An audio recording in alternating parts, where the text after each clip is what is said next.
തെരഞ്ഞെടുപ്പ് കാലത്ത് വോട്ടർമാർക്ക് മറക്കാനാവാത്ത ഒരു പേരുണ്ട്. ടി.എൻ. ശേഷൻ. മുഖ്യ തെരഞ്ഞെടുപ്പ് കമ്മീഷണറുടെ അധികാരം എന്താണെന്ന് ഇന്ത്യക്കാരെ കാണിച്ചു തന്ന ആ മഹത് വ്യക്തിയെ തെരഞ്ഞെടുപ്പ് കാലത്തെന്നല്ല എപ്പോഴും ഓർക്കേണ്ടതാണ്. ഒരു തെരഞ്ഞെടുപ്പ് കൂടി വന്നണയുമ്പോൾ രാഷ്ട്രീയ പാർട്ടികളും നേതാക്കളും മറക്കാത്ത ഒരു പേരുണ്ട്.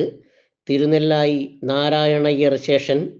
രാജ്യത്ത് മുഖ്യ തെരഞ്ഞെടുപ്പ് കമ്മീഷണർ എന്നൊരു പദവിയുണ്ടെന്നും ആ പദവിക്ക് ആർക്കും ചോദ്യം ചെയ്യാനാവാത്ത അധികാരങ്ങളുണ്ടെന്നും നേതാക്കളും രാജ്യത്തെ വോട്ടർമാരും അറിഞ്ഞത് ടി.എൻ. ശേഷൻ മുഖ്യ തെരഞ്ഞെടുപ്പ് കമ്മീഷണർ ആയിരിക്കെയാണ്. 5 വർഷം ശേഷൻ മുഖ്യ തെരഞ്ഞെടുപ്പ് കമ്മീഷണർ ആയിരുന്നു. ഈ കാലയളവിൽ നടന്നത് 2 പൊതു തെരഞ്ഞെടുപ്പുകളാണ്.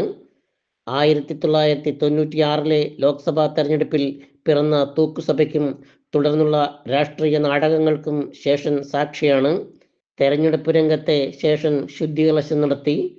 ഓരോ സ്ഥാനാർത്ഥിക്കും മണ്ഡലത്തിൽ ചെലവഴിക്കാവുന്ന പണത്തിന് പരിധിയുണ്ടെന്നും സ്വീകരിക്കുന്ന സംഭാവനകൾക്ക് കണക്ക് സൂക്ഷിക്കണമെന്നും രാഷ്ട്രീയ കക്ഷികളും നേതാക്കളും അറിഞ്ഞത് ശേഷന്റെ കാലത്താണ്. 1996 ഭരണമികവിന് മാഗ്സാസെ പുരസ്കാരം നേടി. 2019 നവംബർ 10 അന്തരിച്ചു. News bureau, Karivellur.